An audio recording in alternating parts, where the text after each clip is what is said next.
Noting that Guyana is about to have the general and regional elections on May 11, 2015, as a political scientist and a very active person in the political sphere of Guyana, what is your general view on the election thus far? Oh, well, first of all, I would have to say that these elections here on the 11th are very crucial for this country. Mm-hmm. The elections on the 11th will decide, I think, which direction this country goes in. Mm-hmm. Because you either go on the present course we've been going on for some time, especially since 2011, or you go on the new course that the opposition parties are articulating for this country. And the reason why the election on the 11th are so important is because since 2011, we've had this problem of a minority government. A minority government, a majority parliament, and a minority executive. It is my considered opinion that in 2011, the people of this country haven't voted for the two opposition parties more than they did for the ruling party. Common sense would have told you that they really should have been running the affairs of this country, but that didn't happen. Yes. We've had a minority president running, because you know in our system the executive president has a lot of power in this place. Mm-hmm. But there's nothing wrong if a minority president runs the thing. The question is whether he believes he's minority or if he accepts his majority. That's the real critical question. That's right. And in our particular case, since 2011, the president and the ruling party, they've refused to accept that they really did not win the last election. And because of this refusal to accept what all of us know, what the real results of the elections were, we've had this problem. This failure to consult, this failure to compromise, this failure to listen to anybody.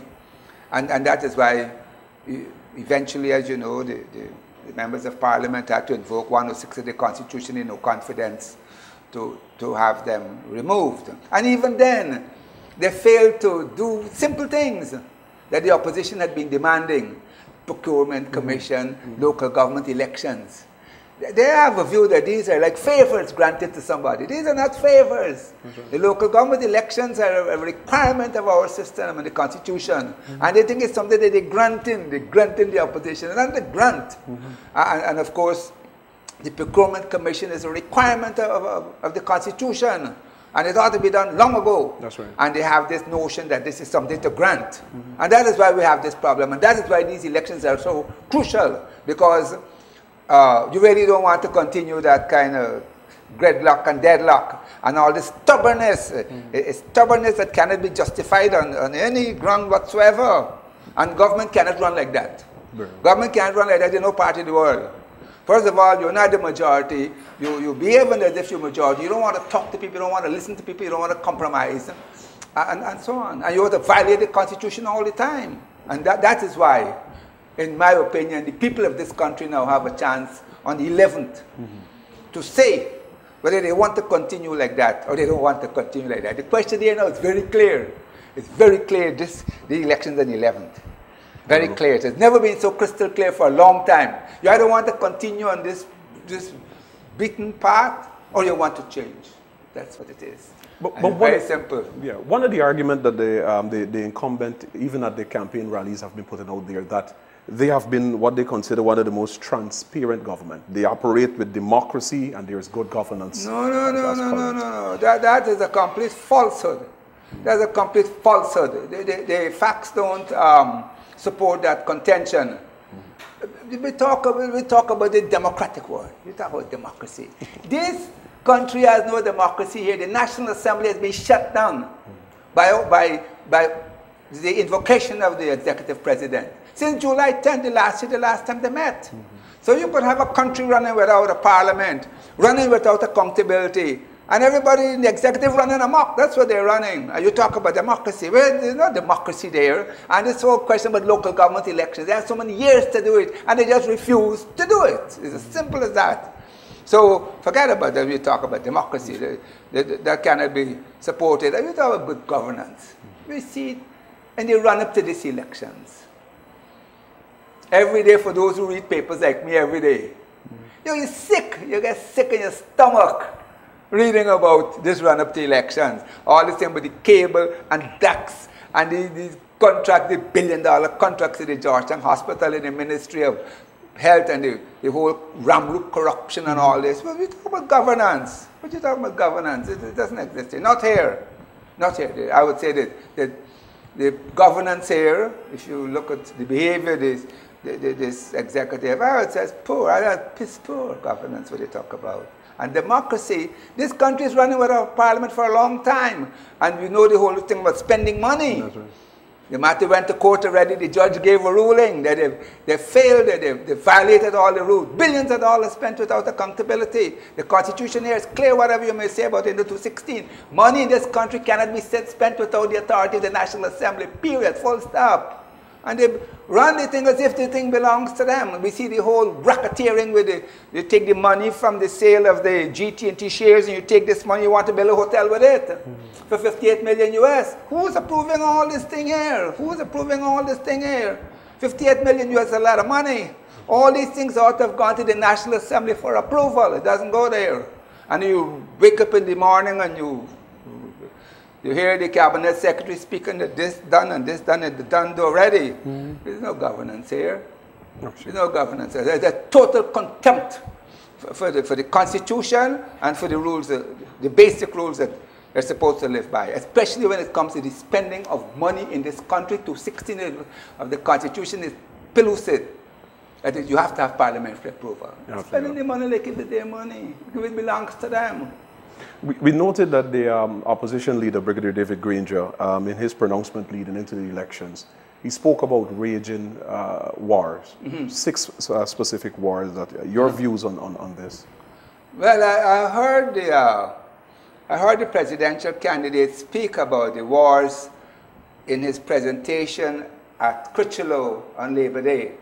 It appears to me that I will listen first of all, I'm a citizen, and then I'm a commentator and analyst. Those wars have to be waged. You agree with that? Yes, essentially. And I don't know if it's because the candidate is a military man that he talked about war, but maybe you really need to put it in that kind of context. We need a war against crime in this country and corruption. Absolutely, absolutely. No doubt about it in my mind. And you take a simple thing like piracy in its equivalent. The Brigadier speaks about it a lot. We have not been able to deal with it. You need to wage war to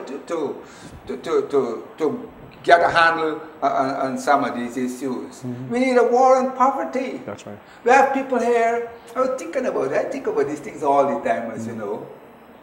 There's a lot of poverty in this country, in the midst of a lot of wealth. And the inequality, the gap between the rich and the poor here. And you have what they call the working poor, a lot of working poor. You're working every day. Right. Where you're a teacher, nurse, policeman, soldier, public servant, and carrying home at $50,000 a month. Are you kidding me? Are you kidding me? To get a laborer now on a construction site to mix smarter, and then to pay $4,000 a day, he ain't coming nowhere, and that's tax-free. And you want to tell me you want to pay a teacher and a nurse and a policeman and a soldier $50,000 working poor? Well, at least them working, but the rest of them ain't working. This country full of poverty. You need to declare war on poverty. There's need to declare war on poverty, war on unemployment. There's no real reason why we should have all this unemployment. This is a big, rich, powerful country with a small population. Yes.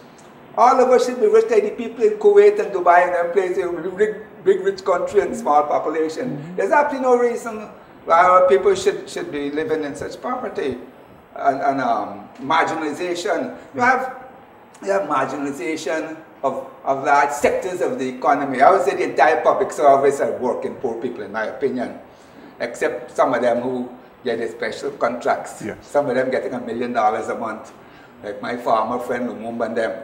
It's totally ridiculous. And then you have marginalized communities. One of the problems in this country, we have neglected communities. Because I would say much of it is deliberate. Much of it is deliberate.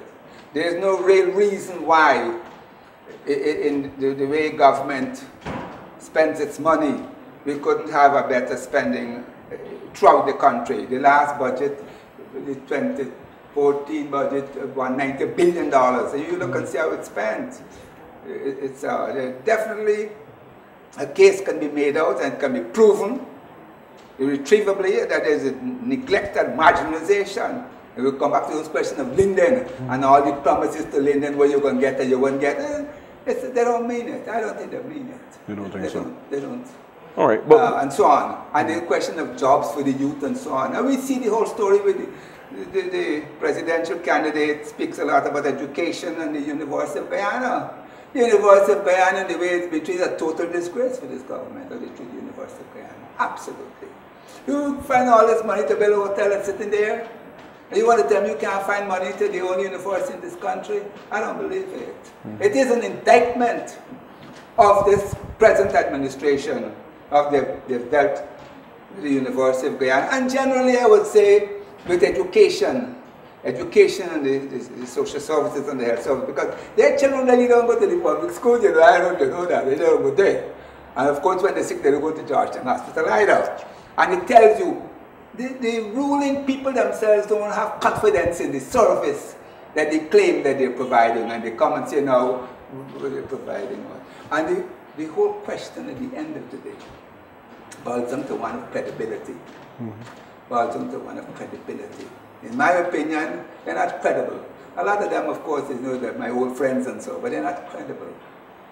They haven't done what they set out to do, what they should have been doing. They've been distracted. They went on a certain track to accumulate wealth and so on. And that's why they're not credible. When they come to the election now, they should really be coming on their track record. Why they should be re-elected. To come abusing and cussing people and fear-mongering and race-baiting, they have to come on your record if you want to be re-elected.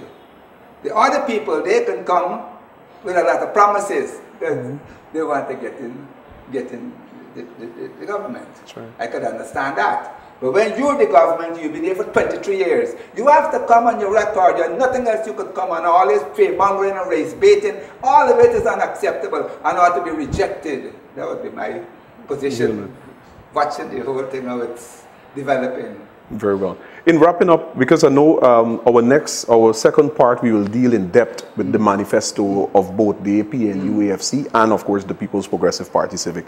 But the PPP is calling on Guyanese to re-elect them based on what they have in the manifesto, promising them a better life than they had before. Just a slight in depth on their manifesto, and of course, on the next program, we'll get in depth. I must tell you, I took time to count the promises in the PPP manifesto. I'm sure I'm the only person. And I counted 602 promises in the manifesto. A lot of it we've heard about before.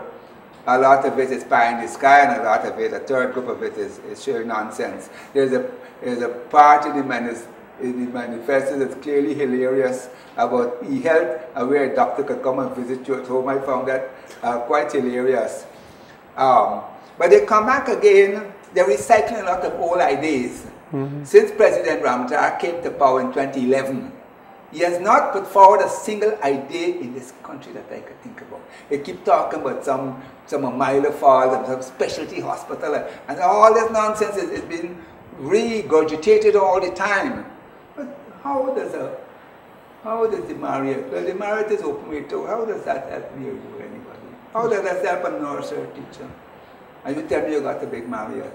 There's a lot of old ideas. There's no new ideas down there. No new ideas there at all. And they had all these years to do it. They talk about the road, to let them the road from here to there and there, back there. Why didn't you do it? Exactly. The question is, why you didn't do it? Who prevents you from doing it? They blame the opposition for not stymieing, the word they use a lot, stymieing development.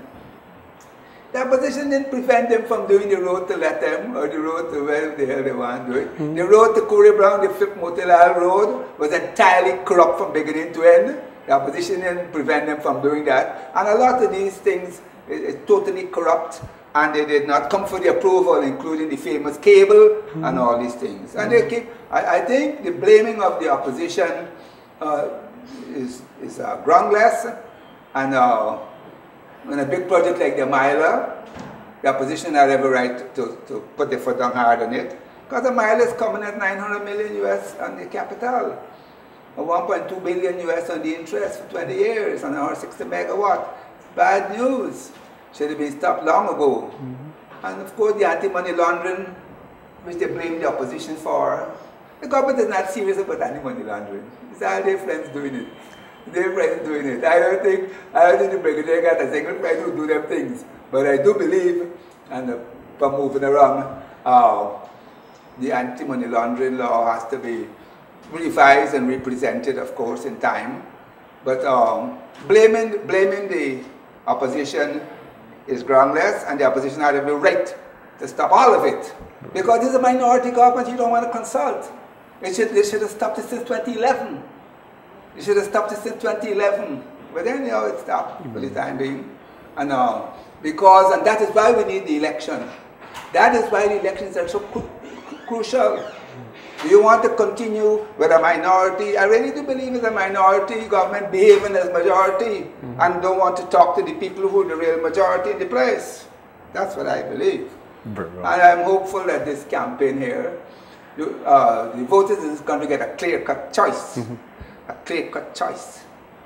And all who believe, who are happy with the thing, they could go right ahead and vote for them, in my opinion. But the choice is clear. The choice is clear. After all these years, when you want to continue with this travel, a minority government operating as a majority, don't want to compromise, don't want to do this, don't want to consult with nobody, and all this stubbornness.